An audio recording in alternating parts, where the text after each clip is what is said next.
আসসালামু আলাইকুম সুপ্রিয় দর্শক বন্ধুরা, আজকে চলে আসলাম এসএস এগ্রো ডেইরি খামারে আমার প্রাণপ্রিয় আমিনুর ভাইয়ের কাছে। আজকে আমার ভাইয়ের কাছ থেকে কিছু সত্যতা আপনাদের মাঝে তুলে ধরবো। আমার ভাই কেন গাভী গরুর জগতে উঠে যাচ্ছে এবং হাড্ডি সার গরুর জগতে যাচ্ছে। ভাইজান বলেন। আসসালামু আলাইকুম। ওয়ালাইকুম আসসালাম। ভাই কেমন আছেন? আছি আলহামদুলিল্লাহ, ভালো ভাই। আলহামদুলিল্লাহ আলহামদুলিল্লাহ।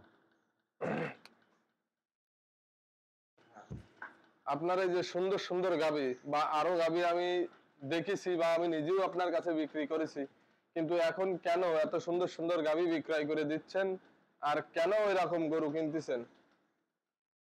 ভাই আসলে সত্যি কথা বলতে কি যে গাভীর প্রতি আমার খুব দুর্বলতা ছিল। গাভী গরু লালন পালন করে লাভ করা যাবে, খামারের উন্নতি হবে, এই কারণে আমি গাভী গরুর দিকে গেছিলাম। কিন্তু দিন শেষে আমি যে ফলাফল পেলাম, 1 কেজি দুধ উৎপাদন করতে 70 থেকে 80 টাকা খরচ হয়। এখন বর্তমান বাজারে যে খাদ্য সামগ্রীর যে দাম, তারপরে যে খড়ের যে দাম, এই দামগুলো দিয়ে খাদ্য খাওয়ায়ে এই 1 কেজি দুধ উৎপাদন করতে যে খরচ, বিক্রি করলে 1 কেজি দুধে 25-30 টাকা লস হয়ে যায়। তো এখন এই লস করতে করতে এক সময় তো খাবার নির্মূল হয়ে যাবে। তার চেয়ে বেশি ভালো আমি বুঝতেছি যে বেশি ভালো হয় এখনই সময় থাকতে গাভীর থেকে সরে যাওয়া। কারণ আমাদের দেশের সরকার আমাদের খামারের দিকে নজর দেয় না। ও যতই মুখে বলুক, আমাদের যে খাদ্য খাবারের দাম, দুধের দাম পায় না। আপনি দেখেন খাদ্য খাবারের বিভিন্ন সেন্টিগ্রেড দিকে খাবারের দাম বেশি, দুধের কোনো দাম নেই। আপনি দেখেন গত 20 বছরের আগের দিকে তাকান, তখন 1 কেজি দুধ 45-50 টাকা দাম ছিল তখন। এখন 20 বছর পরে এসেও এত জিনিসের দাম বাড়লেও দুধের দাম বাড়েনি।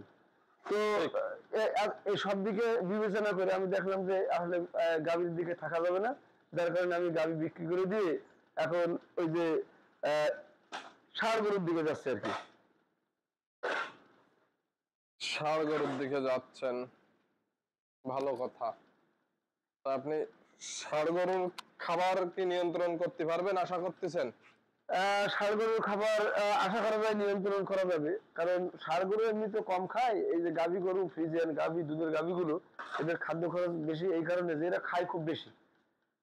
কিন্তু ষাঁড় গরু আপনার খায় কম, এদের মধ্যে অত খায় না। একটা গাভী গরুর খাবার দিয়ে 2-3টে ষাঁড় গরু লালন পালন করা যায় একটার খাবার দিয়ে, যার কারণে আসলে আমার মনে হয় ষাঁড় গরুর দিকে গেলে অন্তত টিকে থাকা যাবে। লাভ লস সেটা তো আসলে বলা যাবে না, আল্লাহ পাক ভালো জানে। এখন আশা করতেছি যে ষাঁড় গরুর দিকে গেলে আমরা টিকে থাকতে পারবো, যার কারণে ওই দিকেই নজর দিছে আর কি। জি জি। আপনার এখন টোটাল কয়টা গাভী গরু আছে বিক্রি করার মতো? আমার গাভী গরু আছে বিক্রি করার মতো 5টা। একটা পেটে বাচ্চা, হয়তো 1 মাস পরে বাচ্চা হবে, আর বাদ বাকি 4টে আপনার দুধ দিচ্ছে আর কি। আচ্ছা আচ্ছা। এখন টোটাল আপনি গাই গরুতে উঠে আসবেন, তাই তো? হ্যাঁ, গাই গরুর দিকে থাকবো না, এরকম নিয়ত করেছে আর কি। তাহলে দর্শক বন্ধুরা, আমরা আমার ভাইজানের মুখ দিয়ে কি শুনলাম যে গরুর খামারে লস। এই যাবৎ যতগুলো ভিডিও আমি দেখেছি বা শুনেছি, প্রত্যেকের খামারে বিভিন্ন লাভের প্রলোভন শুনি যে এই গরু পুষলে এত লাভ অত লাভ। হ্যাঁ, গরু পুষলে লাভ হয়, ঠিক আছে, 1টা 2টা, এরকম যখন 10টা 20টা গরু কিনে পালা হবে তখন ঠিকই লস যাবে। আর সব থেকে বড় কথা আছে, আমাদের দেশে দুধের কোনো দাম নেই। যে দেশে একটা আইসক্রিম কিনে খাইতে হয় 200 টাকা দিয়ে, 1 কেজি দুধ পাওয়া যায় 40 টাকায়, সে দেশের কি উন্নতি করবেন আপনি গরু ফেলে বলেন? আর খাদ্য খাবার এর যেরকম সেন্টিগ্রেড সিস্টেমে দাম বাড়ায় চলেছে, দুধেরও একটা সেন্টিগ্রেড আছে যে দুধ এর বেশি কিনা হবে না। আর বিভিন্ন কোম্পানির লোক সেই সিস্টেমে দুধ কিনে আসতেছে। তা আজকে আমিনুল ভাইয়ের মুখ দিয়ে শুনলাম লসের গল্প। আপনারা একটা খামার দেওয়ার আগে বহুত হিসেব কিতাব করে একটা খামার দেবেন। একজনের ভিডিও দেখলেন যে গরু পুষলে শুধু লাভ আর লাভ, খবরদার এই ভুল কখনো করবেন না। আমি আমার অনেক ভিডিওর ভিতরে বলেছি যে আপনারা ইউটিউব দেখে গরু কিনবেন না, সরাসরি বাস্তবে আইসে দেখে শুনে কিনবেন।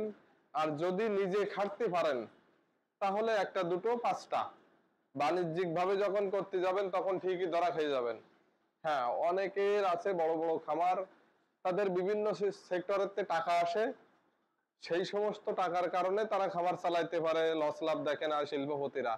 কিন্তু আপনি আমি যখন একজন প্রান্তিক খামারি বা মধ্যবিত্ত একটা ফ্যামিলির থেকে একটা খামার দিব, তখন আমাদের বহুত হিসেব কিতাব করে চলতে হবে। তো এই পর্যন্তই, সবাই ভালো থাকবেন। আসসালামু আলাইকুম।